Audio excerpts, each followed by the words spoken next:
உன்னத பாட்டு 1ஆம் அதிகாரம் 6 to 8 வரை நாம் அனைவரும் சேர்த்து வாசிப்போம். உன்னத பாட்டு 1ஆம் அதிகாரம் 6 to 8 வரை.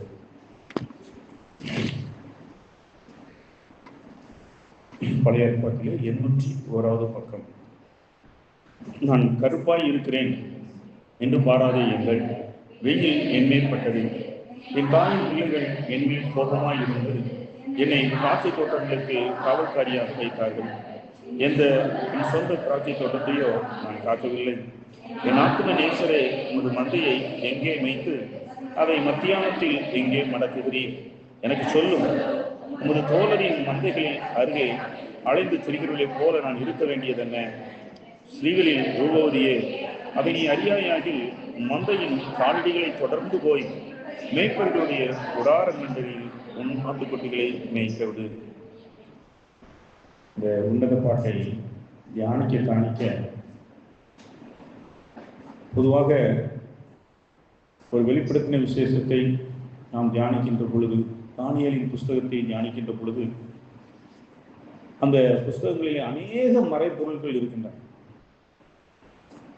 அதே போல இந்த உன்னத பாட்டும் ஒரு கவித்துவமாக எழுதப்பட்டிருக்கிறபடினாலே ஒவ்வொரு வார்த்தைகளும் ஒவ்வொரு அனுபவங்களும் நமக்கு பல்வேறு வகையான தெய்வீக அனுபவங்களையும் சத்தியங்களையும் நமக்கு வெளிப்படுத்தி கொண்டே இருக்கிறது. இந்த இடத்துல முதலாவது ஒரு மைய புள்ளியை நாம் வைத்துள்ளோம். ஒரு வண்டி சக்கரத்திலே அநேக போக்ஸ் கம்பிகள் இருக்கலாம், ஆரக்கால்கள் இருக்கலாம், ஆனால் மையம் ஒன்றே. அதே போல இந்த புஸ்தகத்துல நம்ம ஏராளமான சத்தியங்களை நாம் அறியலாம், தியானிக்கலாம், நாம் ஜீவன் பெறலாம். ஆனால் மையம் எப்படி என்றால், கிறிஸ்துவுக்கும் ஒரு தனிப்பட்ட விசுவாசிக்கும் உள்ள ஒரு தெய்வீக பந்தம். நமது வாழ்க்கையிலே அநேகர் இருக்கலாம், அநேகர் வந்து போகலாம். வாழ்க்கையிலே சிறு வயதிலிருந்து பெற்றவர்கள், உற்றார்கள், நண்பர்கள் என்று வருகிறவர்களும் போகிறவர்களும் அநேகராய் இருக்கிறார்கள். ஆனால் ஆண்டவராகிய இயேசு கிறிஸ்து மட்டும் நமக்கு எப்பொழுதுமே துவக்கத்தில் இருந்து முடிவு வரை மட்டுமல்ல, மரணத்துக்கு அப்புறமாக நமக்கு தொடர்ந்து வரக்கூடியவர் யார் என்று சொன்னால் நமது ஆண்டவராகிய இயேசு கிறிஸ்து தான்.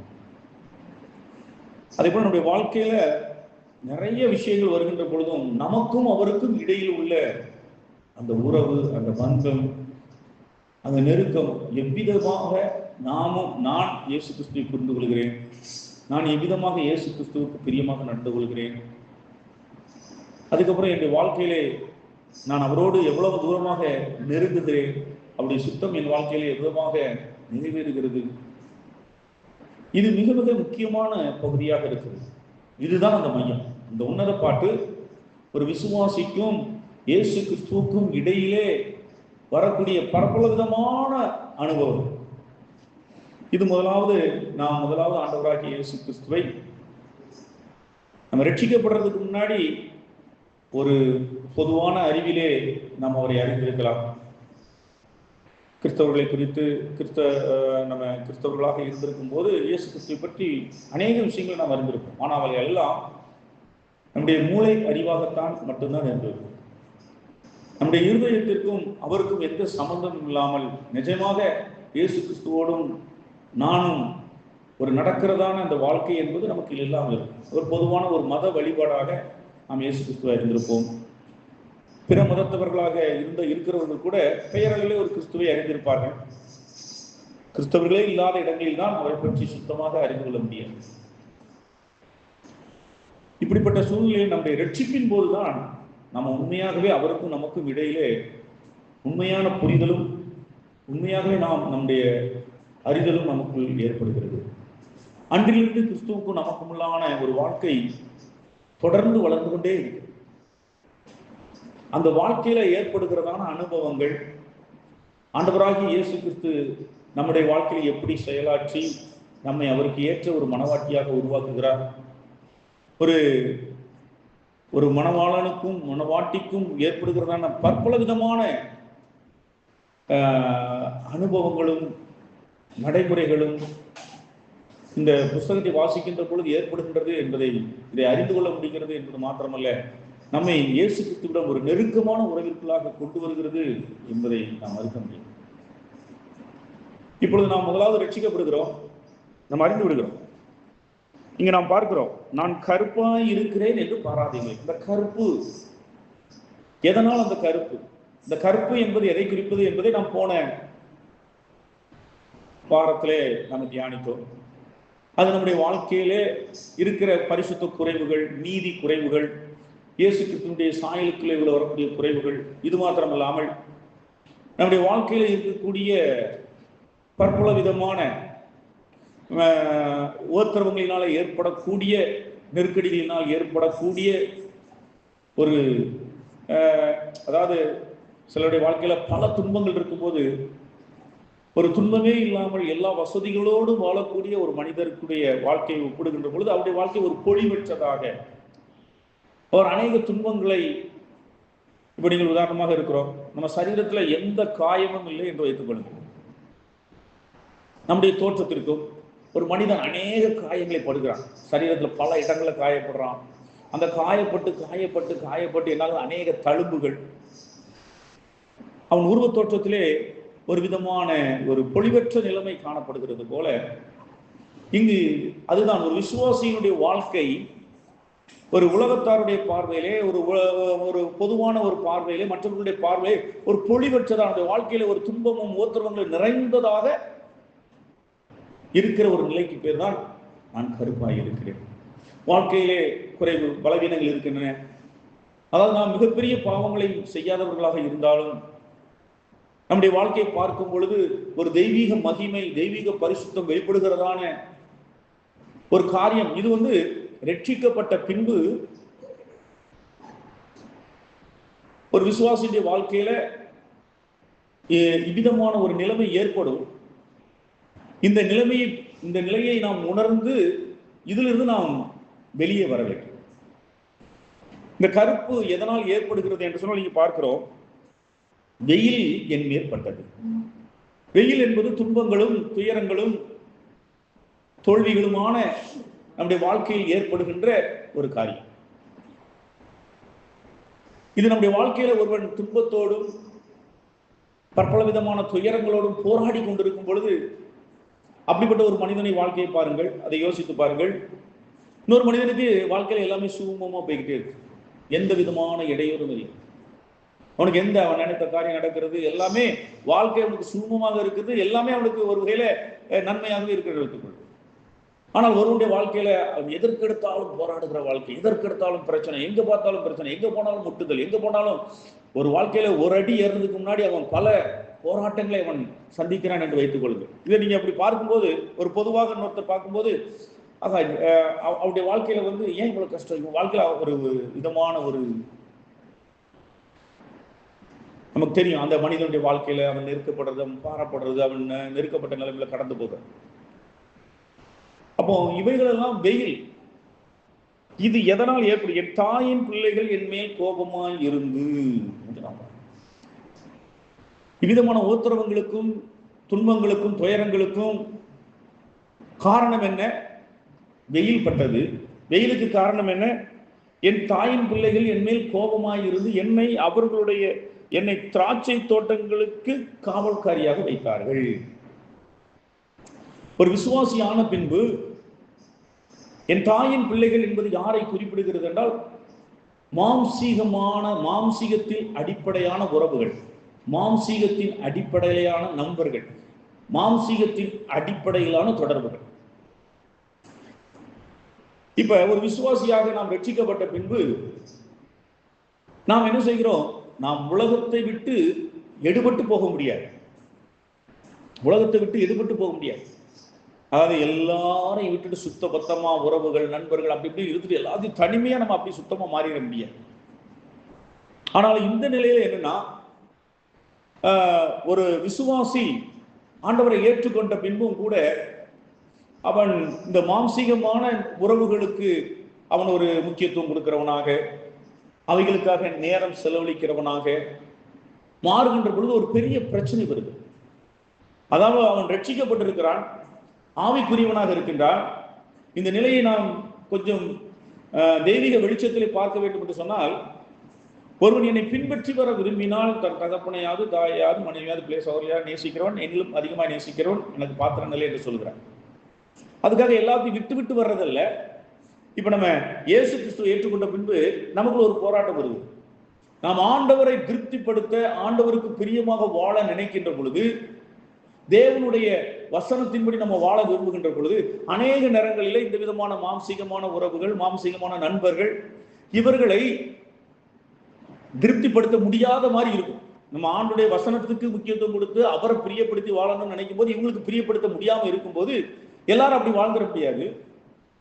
ஒரு விசுவாசி என்ன செய்யறான், அவர்களை பிரியப்படுத்த முடியாத ஒரு சில நேரங்கள்ல அப்படிப்பட்ட சிக்கல்களுக்குள்ள அவன் மாட்டிக்கொள்கின்ற பொழுது ஏற்படுகிறது தான் இந்த அனுபவம்.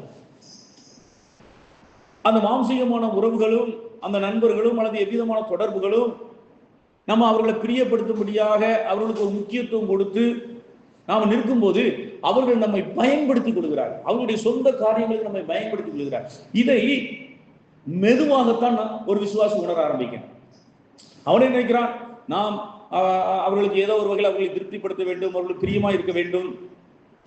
ஏனென்றால் இந்த உலகத்துல அப்படிதான் மக்கள் வாழ்ந்து, நிறைந்த மக்கள், ரட்சிக்கப்படாதவர்கள் அனைவரும் அப்படித்தான் வாழ்கிறார்கள். மாம்சீகமான உறவுகளுக்கும், நண்பர்களுக்கும், மற்றும் தொழில் ரீதியான மற்ற எந்த விதமான ஏதோ ஒரு வகையான ரீதியிலே உள்ள தொடர்புகளுக்கு எல்லாருக்கும் முக்கியத்துவம் கொடுத்து அவர் வாழக்கூடியவர்களாக இருக்கின்றார்.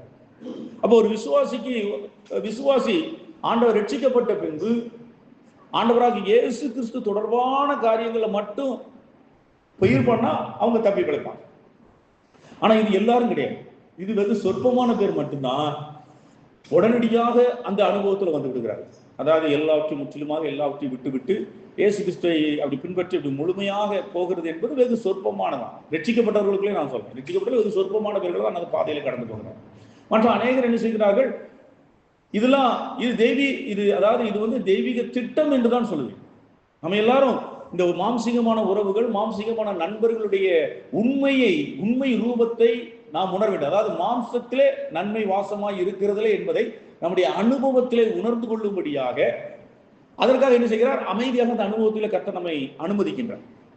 அப்ப நம்ம இவங்களுக்கெல்லாம் முக்கியத்துவம் கொடுக்கும்போது நாள் அடைவுல கொஞ்ச நாளைக்கு அப்புறம் தான் யோசித்து பார்க்கிறோம், இவர்கள் நம்மை பயன்படுத்தி இருக்கிறார்கள். அவர்கள் என்னை திராட்சை தோட்டங்களுக்கு காவற்காரியை வைத்தார்கள். அது விளைவாக என்ன, என் திராட்சை தோட்டத்தையே நான் வந்து காக்கவில்லை. இப்ப என் திராட்சை தோட்டம் என்பது என்ன, என்னுடைய திராட்சை தோட்டம் என்பது ஆண்டவரை மையமாக வைத்து வாழக்கூடிய ஒரு வாழ்க்கை. இப்ப ஆண்டவரை மையமாக வைத்து வாழக்கூடிய வாழ்க்கையை நான் வாழ முடியாதபடி அவர்கள் என்ன செய்கின்றார்கள், என்னை பல காரியங்களிலே அவர்களோடு இழுத்து, அவருடைய சுயநலன்களுக்காக அல்லது சில காரியங்களுக்காக என்னை பயன்படுத்திக் கொள்கிறார். இதன் நிமித்தமாக ஒரு மாம்சத்துக்கும் ஆவிக்குமான ஒரு போராட்டம் என்று சொல்லலாம். கலாச்சாரம் நாம் வாசிக்கிறோம், மாம்சம் மாமியும் எப்பொழுதும் போராடுகிறோம். மாம்சம் ஆவி எனக்குள்ளே மாத்திரம் இல்லை, இந்த வாழ்க்கையிலும் கூட வாழ்க்கையில இருக்கக்கூடிய மாம்சீகமான உறவுகள், மாம்சீகமான நண்பர்கள், மாம்சீகமான தொழில் ரீதியான தொடர்புகள், இவைகள் ஒரு பக்கம் மாம்சீகத்தின் மையமாக வைத்து அவர்கள் இருக்கின்றார்கள்.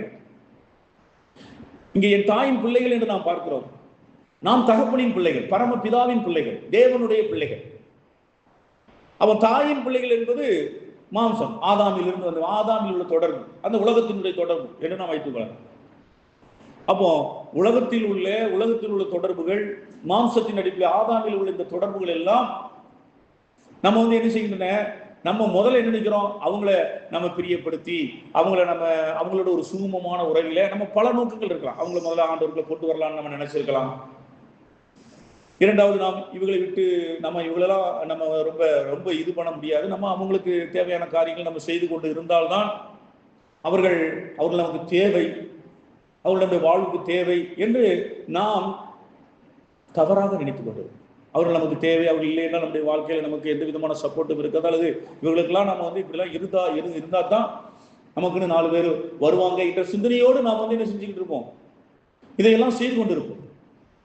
அப்போ இதன் விளைவாக நம்ம வாழ்க்கையில அநேக நஷ்டங்களை அடைந்து கொண்டிருக்கும்.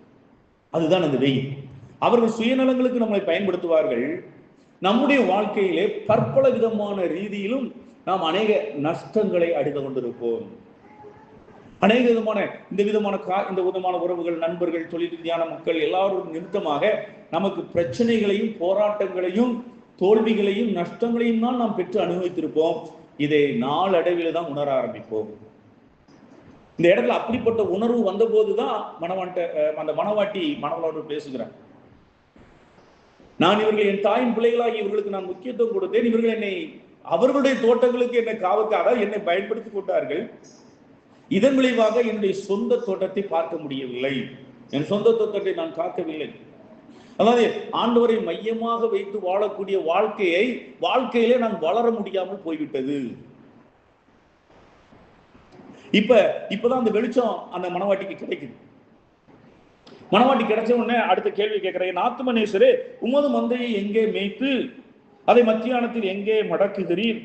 எனக்கு சொல்லும். உமது தோழரின் மந்தைகள் அருகே அலைந்து திருவிழை போல நான் இருக்க வேண்டியது என்ன? இந்த உமது தோழரின் மந்தைகள் என்பது எதை குறிப்பிடுகிறது? இந்த மந்தை ஒரு வாழ்க்கை. இப்ப மணவாட்டி அதாவது மணவாட்டிங்கிறது நமக்கும் அந்த ஆண்டவருக்கு உள்ளது. நான் தனிப்பட்ட விசுவாசி. என்னுடைய மந்தை என்பது அது என் வாழ்க்கை. என் திராட்சை தோட்டம் என்பது என்னுடைய சொந்த ஆண்டவருடைய ஆவிக்குரிய திராட்சை தோட்டம், ஆவிக்குரியதான ஒரு வாழ்க்கை. இந்த வாழ்க்கையிலே நான் கர்த்தருக்குள்ளே, கர்த்தருடைய சித்தத்திற்குள்ளே, அவரை அறிகிற அறிவுக்குள்ளே வளர முடியாதபடி, அதற்குள்ளே நான் வளர முடியாதபடி நான் இப்படி மாம்சீகமான இந்த காரியத்தில் நான் இருந்துட்டேன். இப்ப நான் இந்த மந்தை, இந்த தோழரின் மந்தைகள், அதாவது கர்த்தருக்குள்ளாக வாழக்கூடிய பிற பரிசுத்தவான்கள். இப்ப இந்த வெளிச்சம் கிடைக்குது. இந்த விதமான காரியங்களினாலே நமக்கு நஷ்டம் தான் ஏற்பட்டிருக்கிறது. என் வாழ்க்கையில பல நஷ்டங்களையும் தோல்விகளையும் நான் சந்திச்சிருக்கிறேன், இழப்புகளை சந்திச்சிருக்கிறேன். நான் ஆண்டவருக்குள்ள என்னால வளர முடியாம என்னுடைய ஆவிக்குரிய ஜீவியத்துல நான் மட்டுப்பட்டு போய்விட்டேன் அப்படிங்கிற உணர்வு வரும்போது இதுல இருந்து மீள்வது எப்படி என்று சொல்லும் பொழுது நான் சக ஆவிக்குரிய சகோதரர்களை பார்த்து அவர்களை பின்பற்றி இந்த பிரச்சனையிலிருந்து வெளியே வந்துடலாம் நான் யோசிக்கிறேன். அதுதான் உமது தோழரின் மந்தைகளில் அருகே அலைந்து திரிகிறவர்களை போல நான் இருக்க வேண்டியது என்ன அப்படின்னா, மற்றவங்களை பார்த்து இப்ப தன்னை விட ஆண்டவர்களை வளர்ந்து கொண்டு இருக்கக்கூடிய மற்ற சகோதரர்களை பார்த்து அவர்களை போலவே வாழ பிரயாசப்படும். அவர்கள் அவ்விதமாக வாழ்கிறார்கள் என்று சொன்னால் அவர்கள் ஆண்டவரை மையமாக வைத்த வாழ்க்கையிலே அவர்கள் வளர்ந்தபடியினாலே அவர்கள் அவ்விதமாக அர்ப்பணிக்க முடிகிறது. அதாவது உமது தோழரின் மந்தைகள் என்று சொன்னால் சக விசுவாசிகள் அல்லது ஆவிக்குரிய விசுவாசிகள் என்ன செய்கிறார்கள்? கர்த்தருக்காக ஊழியம் செய்கிறார்கள், கர்த்தருக்காக தங்களை அர்ப்பணிக்கிறார்கள், கர்த்தருக்காக கொடுக்கிறார்கள். இதை பார்க்கக்கூடிய விசுவாசி எப்படி இவர்களால் இப்படி வாழ முடிகிறது, எப்படி இவர்களால் செய்ய முடிகிறது என்ற ஒரு பெரிய கேள்வி வருது. ஏன்னா இவர் தன்னுடைய வாழ்க்கையில மாம்சீகமான உறவுகளுக்கு முக்கியத்துவம் கொடுக்கிறார். ஆண்டவருக்குள்ள வளர முடியாம ஆண்டவருக்குள்ள வாழணும்னு நினைச்சா, ஆனா அவன் என்ன நான் தப்பான அர்த்தத்துல பேசல, கடுமையான அர்த்தத்துல நான் பேசல, ஒரு யதார்த்தமான ஒரு விதத்துல ஆண்டவரை நேசித்து ஆண்டவருக்காக வாழ விரும்பியும் அதே உலகத்து மனிதர்கள் உறவுகள் எல்லாரையும் சரி அவங்களையும் நம்ம திருப்திப்படுத்தணுங்கிற ஒரு எண்ண ஓட்டத்துல, நல்ல எண்ணத்துல, பகைக்காம அன்பு வைத்து இப்படி நம்ம வாழணும்னு நினைக்கும் போது, அவங்களுக்கு முக்கியத்துவம் கொடுக்கும் போது என்னுடைய சொந்த ஆவிக்குரிய வாழ்க்கையில வளரல. ஆனா மற்ற தேவனுடைய பிள்ளைகள், இந்த தோழரின் மந்தைகள் என்பது மற்ற சக விசுவாசிகள்ல சில பேர் அவங்க ஆண்டவருக்கு முக்கியத்துவம் கொடுத்து அந்த தாயின் பிள்ளைகளுக்கு முக்கியத்துவம் கொடுக்காமல் கர்த்தருக்கு முக்கியத்துவம் கொடுத்து கர்த்தருடைய வழியில வளர்ந்ததுனால அவருடைய வாழ்க்கையில ஒரு அற்புதமான மகிமை இருக்கு. அதாவது இந்த மணவாட்டி அந்த தோழரின் மந்தை என்றால் சக விசுவாசிகள். இப்ப இந்த தோழருடைய மந்தைகளாகிய சக விசுவாசிகளை அவள் பார்க்கின்றால் அவருடைய வாழ்க்கையில் இருக்கக்கூடிய தெய்வ பக்தி, அவருடைய வாழ்க்கையில் இருக்கக்கூடிய கிறிஸ்துவுடைய சாயல், அவர்கள் கிறிஸ்துக்காக வாழக்கூடிய வாழ்க்கை, அவர்கள் கிறிஸ்துவுக்காக ஊழியம் செய்யக்கூடிய ஊழிய வாழ்க்கை இவளுக்கு ஆச்சரியமாக இருக்கு. இப்போ அவங்கள மாதிரியே அர்ப்பணிக்க நினைக்கிறான், அவங்கள மாதிரியே வாழ நினைக்க முடியல. அதனாலதான் உமது தோழரின் மந்தைகள் அருகிலே அலைகிறவர்களை போல நான் இருக்கிறது என்ன என்று சொன்னால், அவர்கள் அவிதமாக அவங்க தொடர்ந்து கர்த்தருக்குள்ளான வாழ்க்கைகளை அர்ப்பணிச்சதுனால அவர்களால் வாழ முடியுது. ஆனா இவளால் அப்படி அர்ப்பணிக்க முடியாதபடி இருந்ததுனால அவளால் வாழ முடியல.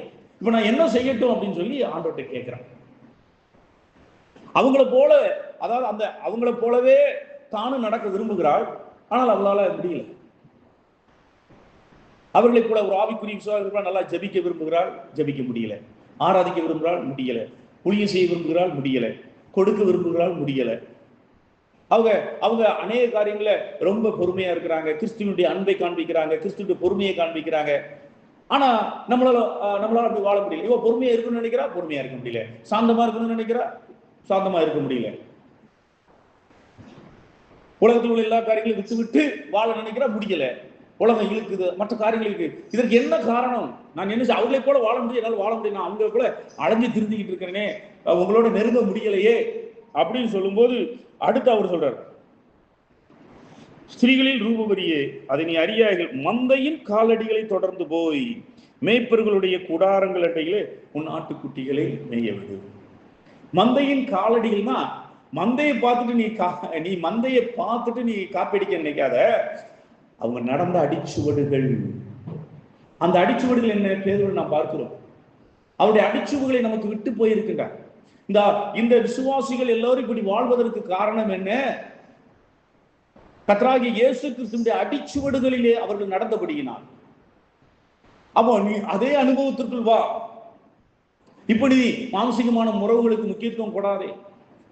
அவர்களுக்கு பதிலாக நீ என்னுடைய காரியத்துக்கு எனக்கு முக்கியத்துவம் கொடு. இப்படிப்பட்ட காரியத்தை நீ அந்த அடிச்சுவடுகளை பார்த்து அவர்கள் வாழ்ந்த அந்த வாழ்க்கை முறையை, அதாவது அதை போல காப்பி அடிக்கணும்னு இப்ப நினைக்காத. ஆனா அவங்க அப்படி வாழ்றதுக்கான காரணம் என்ன? அவர்கள் இவ்விதமாக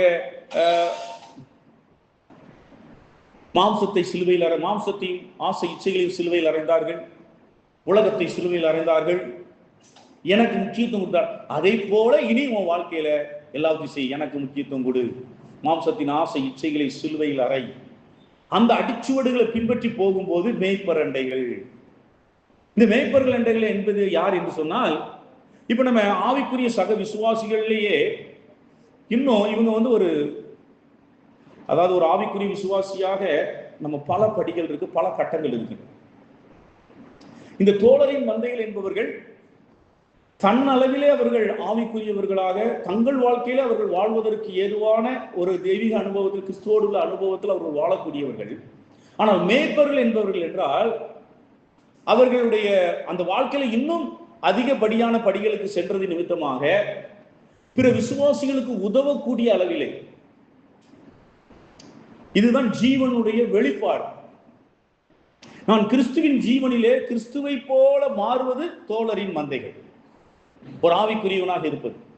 ஒரு மேய்ப்பன் என்று சொன்னால் ஒரு தகப்பன் என்ற ஸ்தானத்திலே இருக்கும் பொழுது நான் கிறிஸ்துவின் ஜீவனிலே கிறிஸ்துவை போல் மாறுவது மாத்திரமல்ல, எனக்குள்ளிலிருந்து கிறிஸ்துவின் ஜீவன் அநேகருக்குள் பாயக்கூடிய நிலையில் வாழக்கூடியவர்.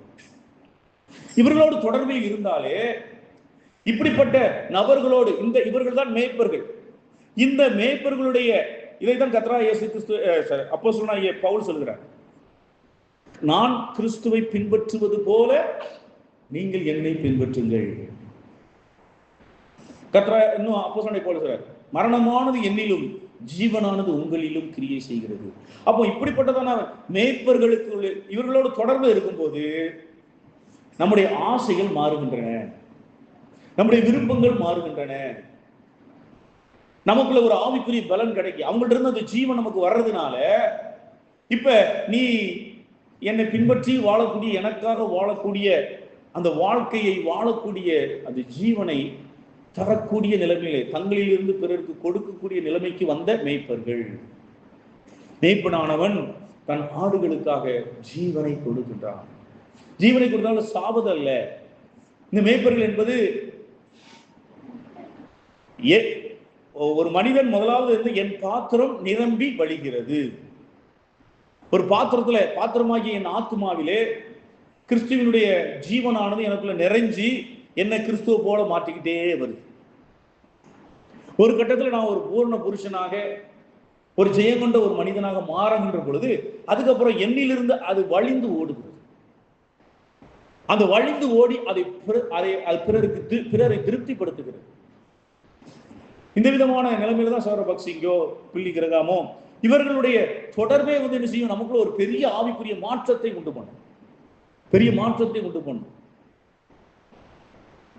அப்போ அந்த மேய்ப்பர்களுடைய கூடாரங்கள் அண்டையில் உன் மாட்டுக்குட்டிகளை மேயபடி என்று சொல்லும் பொழுது அதாவது நீ அப்போ அந்த அந்த ஆட்டுக்குட்டிகளை மேய்விட அந்த மந்தை என்பது நம்முடைய வாழ்க்கையில கிறிஸ்துவுக்குள்ள வளர்வதற்கு இப்படிப்பட்டதான மேய்ப்பர்களை கண்டுபிடித்து அவர்களோடு நெருங்கி ஐக்கியம் கொண்டு அவர்களுடைய நம்ம இந்த நபர்களை கண்டுபிடிக்கிறது தான் இந்த உமது தோழரின் மந்தைகளுடைய, அதாவது என்னுடைய மந்தை என்று சொல்கிறார். அவர் என்ன சொல்கிறார்? உமது மந்தையை எங்கே மேய்த்து அதை மத்தியானத்தில் எங்கே மடக்குகிறீர்கள் சொல்லும். அப்ப சொல்லும்போது அதை நீ 8வது வசனத்துல, ஸ்திரீகளில் ரூபவதியே அதை நீ அறியாயாகில் மந்தையின் காலடிகளை தொடர்ந்து போய் மேய்ப்பர்களுடைய கூடாரங்கள் அண்டையில் உன் ஆட்டுக்குட்டிகளை மேயும். அப்போ ஏற்கனவே இந்த தோழரின் மந்தைகள், அதுக்கப்புறம் கர்த்தருடைய மந்தை, இவர்களும் கர்த்தருடைய மந்தை தான். இவர்களுடைய காலடி சுவடுகளை நீ பின்பற்று. அதாவது உண்மையாகவே ஆவிக்குரியவர்களாக வாழக்கூடிய மனிதர்களை பின்பற்றி இவர்கள் இப்படி இருப்பதற்கு காரணம் என்ன என்றால், அவர்கள் ஒரு மேய்ப்பர்கள். இந்த மேய்ப்பர்கள் தங்களுடைய வாழ்விலிருந்து ஜீவனை கடத்துகிறார்கள், தெளிவான சத்தியத்தை கடத்துகின்றார்கள், உண்மையான வசனங்களை கடத்துகின்றார்கள். அந்த மேய்ப்பர்களை பின்பற்றி அந்த வார்த்தைகளை கேட்டு அந்த சத்தியங்களை கேட்டு அதனால் வரக்கூடிய அந்த ஜீவனை பெற்று நாம் என்ன செய்யணும்? நாம ஆண்டவருக்குள்ள வளர முடியும். இதுதான் முடிவல்ல. இது நம்முடைய ஆவிக்குரிய வளர்ச்சி ஒரு காலகட்டம். முதல் காலகட்டம் ரட்சிப்பிக்கப்படுகின்ற பொழுது ஒரு ஆதி அன்புல வாழக்கூடிய ஒரு காலகட்டம். ரட்சிக்கப்படும் போது நம்ம ஆண்டவருக்குள்ள ஒரு ஆதி அன்புல ஆண்டவருக்காக நம்ம ரொம்ப வைராக்கியத்தோடு ரொம்ப இதோடு வளருவோம். ஆனா நம்ம ஒரு ஆதி அன்பினுடைய நெருக்குதலின் ஏவுதலினாலே வாழக்கூடிய வாழ்க்கை என்பது ஒரு தற்காலிகம் தான். ஏனென்றால் நாம் ஆவி ஆத்மா நம்ம எவ்வளவோ மாற்றத்தை, சரீரத்திலே நாம் எவ்வளவோ மறுரூபமாகுதலை அடைய வேண்டியது இருக்கிறது. ஆதாமினின் ஜீவனிலே பிறந்திருக்கிற நாம் கிறிஸ்துவின் ஜீவனில் இப்ப பிறந்திருக்கிறோம். இந்த கிறிஸ்துவின் ஜீவன் என் ஆவியை உயிர்ப்பித்திருக்கிறது. இந்த ஆவியை உயிர்ப்பித்து என்னை பரிசுத்த ஆவியானவருக்கும் எனக்கும் ஒரு தொடர்பு. கிறிஸ்துவின் ஜீவன் எனக்கு கொடுக்கப்பட்டிருக்கிறது படியினாலே இந்த ஆவியானது எனக்குள்ளே உயிர்ப்பிக்கப்பட்டிருக்கிறது. இந்த ஆவியும் பரிசுத்த ஆவியும் ஒன்றோடு இசைந்து விதமாக தேவனோடு நாம் ஒன்றாயிருக்கிறோம், ஐக்கியத்திலே ஒன்றாயிருக்கிறோம். இந்த ஐக்கியத்திலே ஒன்றாய் இருக்கிறோம் என்பது மாத்திரமல்ல, இது உடனே புரிஞ்சோம்னே ஐக்கியத்தில் வரக்கூடிய பல பிரச்சனைகள், ஐக்கியத்திலே வரக்கூடிய குறைவுகள், என் ஆவியிலே இருக்கக்கூடிய குறைவுகள், மாம்சத்திலும் ஆவியிலும் உண்டான அசுசிகள், இவைகள் எல்லாவற்றிலிருந்தும் என் ஆவியிலே, என் ஆத்துமாவிலே, என் சரீரத்தில் உள்ள எல்லா விதமான குறைவுகளிலிருந்து, பாவத்தின் ஆதிக்கத்திலிருந்து, மரணத்தின் ஆதிக்கத்தில் இருந்து நான் வெளியே வந்து நான் இயேசு கிறிஸ்துவின் ஜீவனிலே புது சிருஷ்டியாக உருவாக வேண்டும். அப்போ இந்த ஆரம்பத்துல நமக்கு தேவனுக்கு நமக்கு இடையில ஒரு ஐக்கியம் வந்திருக்கு. மற்றதெல்லாம் பழையசாக தான் இருக்கு. ஆதாமின் ஜீவனால்தான் என்னுடைய ஆத்மாவில் அநேக பாகங்கள் அதனுடைய ஆதிக்கத்தில் இருக்கு. இதுல இருந்தெல்லாம் நான் வெளியே வரணும். ஆதாமினுடைய ஜீவனின் ஆதிக்கத்திலிருந்து வெளியே வரணும். அந்த ஆதாமின் ஜீவன் மரணத்துக்குள்ளே செல்ல வேண்டும். அப்போ இந்த மாற்றம் எனக்கு தொடர்ந்து நடக்கும்போது ஆதி அன்புக்கு அப்புறம் அதுக்கப்புறம் கொஞ்ச காலத்துக்கு அப்புறம் தான் முதல்ல நான் விட்ட பாவ காரியங்கள், பாவ சந்தோஷங்கள் மறுபடியும் எனக்குள்ள அதே பாவம் எனக்கு சந்தோஷத்தை கொடுக்குது. அதே பாவமோ அந்த உலகத்தின் மீது நான் ஈர்க்கப்படுகிறேன். அது என்னை மறைமுகமாக கட்டுகிறது.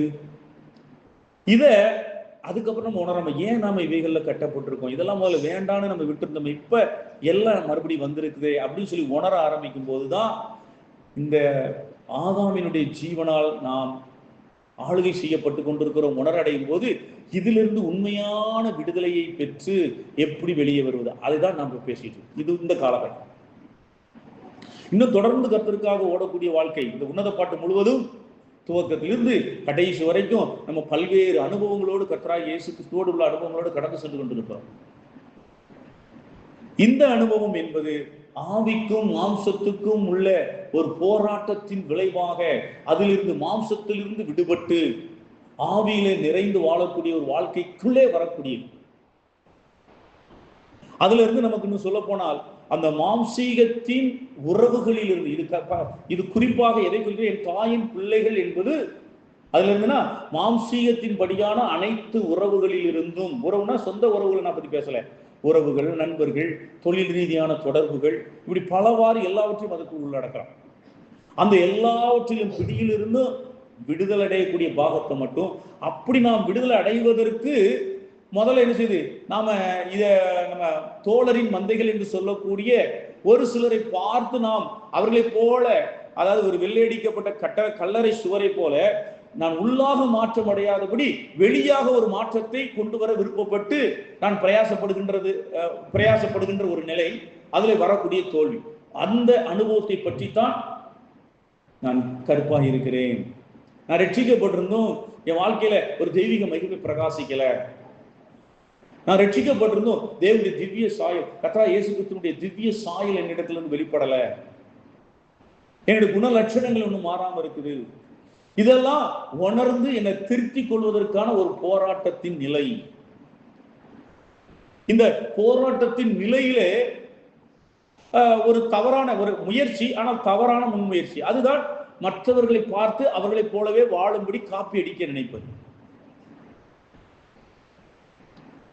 அப்படி இல்லாமல் ஆண்டவர் என்ன சொல்றாரு, அவர்கள் அந்த வாழ்க்கை வாழ்வதற்கு அவர்கள் வாழ்க்கையிலே சில அனுபவங்களோட கடந்து வந்தார்கள். அந்த அடிச்சுவடுகளிலே நீ நட.